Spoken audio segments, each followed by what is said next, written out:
Here's a thought. What if those lines we spent hours correcting and perfecting with our pen are actually what's holding back our art, or even ruining it sometimes?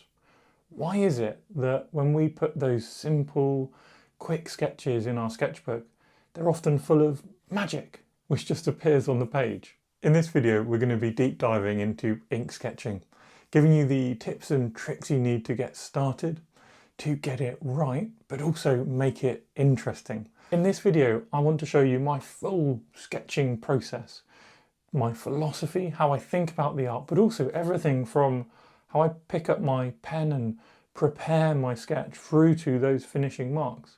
I'm going to show you a few scenes along the way, and the references for those are down below, so you can join in as well. And by the end, I am sure you'll be brimming with ideas, and I'd love you to give my processes a go and see just how well they work for you. If you get nothing else from this video, what I would love you to have a think about is why those simple sketches can often be the most magical. If you sit down in a cafe and you doodle out your coffee mug, it takes you maybe 30 seconds, maybe a couple of minutes. There can be this simple magic on the page. Similarly, you might take a more complex scene and craft it in a single line. That's something I absolutely love doing. And even that very simple, slightly abstract feeling scene just kind of works. It looks great. But if we then spend a lot longer, it might not be rubbish, it might not get worse, but sometimes it does. And often we sort of just get a bit stressed. We haven't actually improved it by spending a lot longer. Why is that? What actually underlies this kind of odd paradox? To make my point, or to give you an example, I want to show you some art made by a humble ant.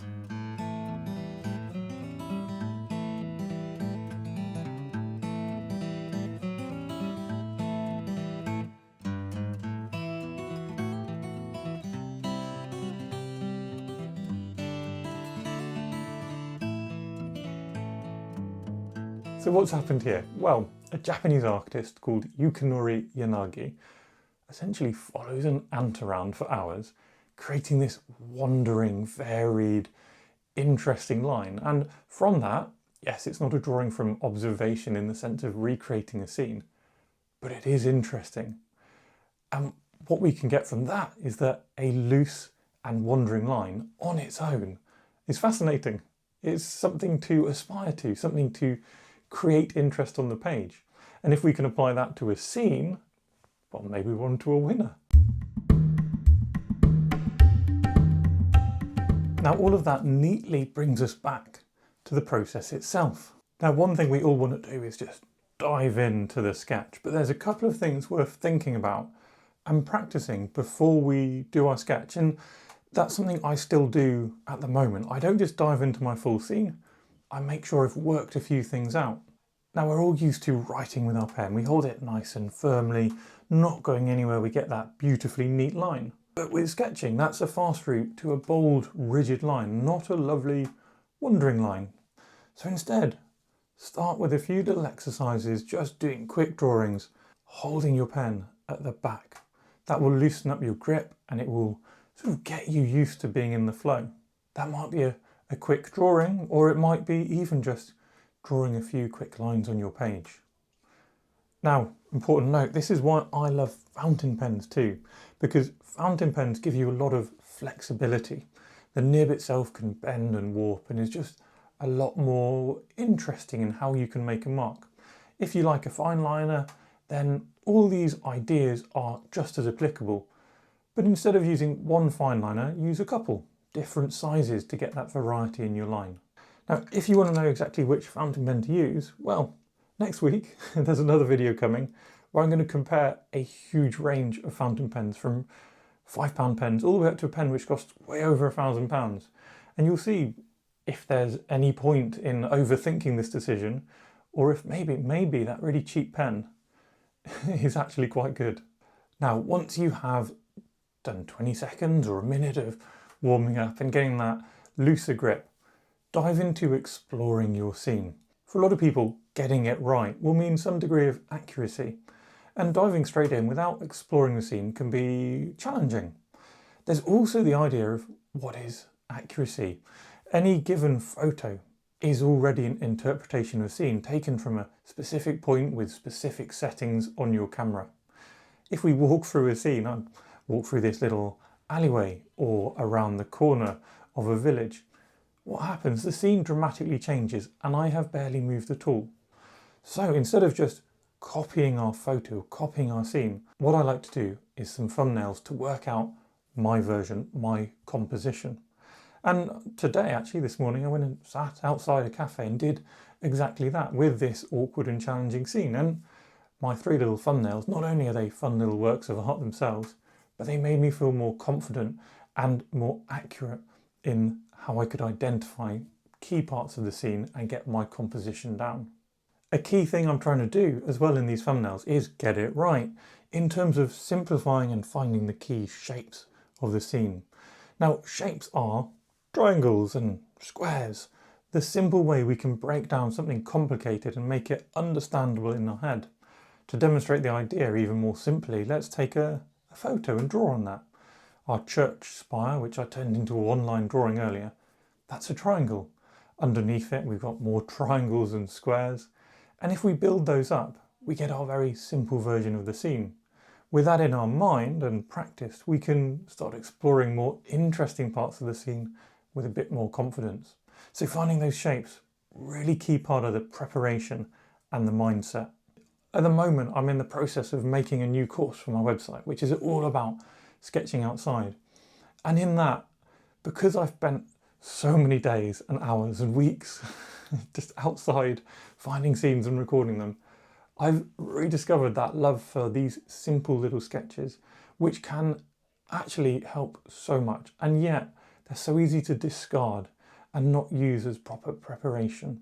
So if there's one thing I've recently retaught myself, it's that these little preparatory things, these just warming up and working out our scene is so vital to getting started with our ink sketching. Now we're ready to start sketching. So what do we do next? Well, we have our wandering line and we have our shapes, and we're going to use those very lightly. These first stages are mapping out those shapes, mapping out our scene really gently with that wandering line. Many people, again, when we think about getting it right, we're always focused on proportions, being accurate. And for many people, that will mean mapping in these bold, rigid shapes. But really examine the textures of your scene as well, because that's such a huge part of getting it right. When we look at a wall, is it straight, or actually are all those bricks a little bit crumbly? Even a modern brick house has little divots and cracks. Very few true, strong, straight lines. So as we are putting our first shapes on the page, remember that. The scene I have in front of me, I'm again sat outside this cafe in quite a historic kind of courtyard. The walls are not straight, the roofs are wobbly and bendy, and I'm trying to capture that by allowing that line to wander, as well as capturing some of the textures.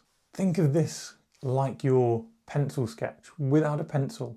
We're mapping in the scene so that we can keep building on it later. We're not doing anything more than that. The next step of our process, having mapped in the scene, mapped in the skeleton, is making it interesting. Doesn't that sound fun? Now, there are lots of things which would come into that, and of course, that wandering line, which I keep talking about, is a really important part of making it interesting. If we've already got rigid lines on the page, it's very hard to get rid of them, if not impossible. So making it interesting suffuses, goes through our entire process. The next thing that I start thinking about, really focusing on, are those internal textures and the light and dark. A lot of this then comes down to different methods for hatching. Now, I've recently done a whole video on hatching, so I'm going to link that down below, and I'm not going to waffle on too much about it here. But I do want to demonstrate how, if we watch this scene evolve, this hatching builds up the sense of light and dark, and the scene gradually becomes more and more interesting, more and more 3D. That's the power of hatching. We can also use different marks for textures, different marks to create the sense of trees, perhaps in a wilderness scene, to create the sense of a foreground or whatever it might be. That builds other forms of depth and realism, but can also be abstract and fun. So it's well worth just playing with different marks. What is interesting? What is interesting to you? What represents the scene or what represents your style? Again, there's loads more of that in the hatching video I will link down below in the description. There's two things I want to consider about this though, which I don't mention in that other video. The first is, as we build up these marks, we tend to kind of lose a lot of the structure. That simple, crisp scene we had before from our light line is kind of gone. So we need to move on to the next step to get that back. But we don't need to worry about it. What we need to do is remember we're going to get that back when we finish our sketch. So all art goes through that messy, mucky phase, and don't panic. That is the key behind following a process. Now the other thing is the more ink you add, the more of that murky, inky style it will take on. So we need to consider what our style is, to consider how much we're going to add on the page. And for me, if I'm going to add colour, watercolour, for example, I'll add less ink because I know for me that feels better.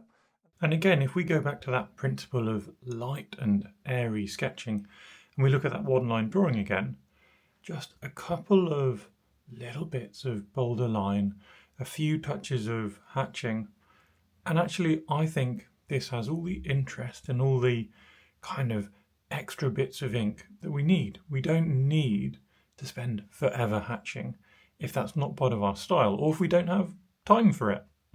And that's something just to experiment with. Do you like loads of ink or do you like minimal ink? Now, finally, we're bringing back that structure. And this is what I like to call it restructuring, actually. And all I'm doing here, the aim of our finishing our process is to look and see what we want to be clearer. Apologies if you hear some sleep woofing, by the way, for this bit.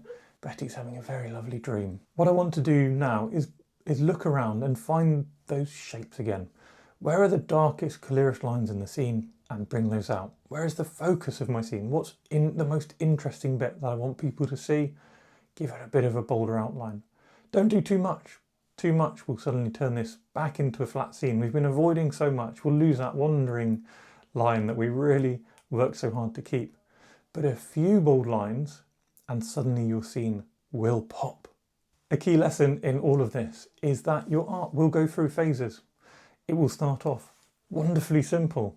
Then you'll be adding marks and marks and it will lose that structure. It will start to look messy and incomplete when before you thought, oh, it looks so airy and wonderful. That is the process of making art. It will go through a messy stage. If we know we have a successful process, we can follow it and we can know we're going to come out the other side and it'll be all right.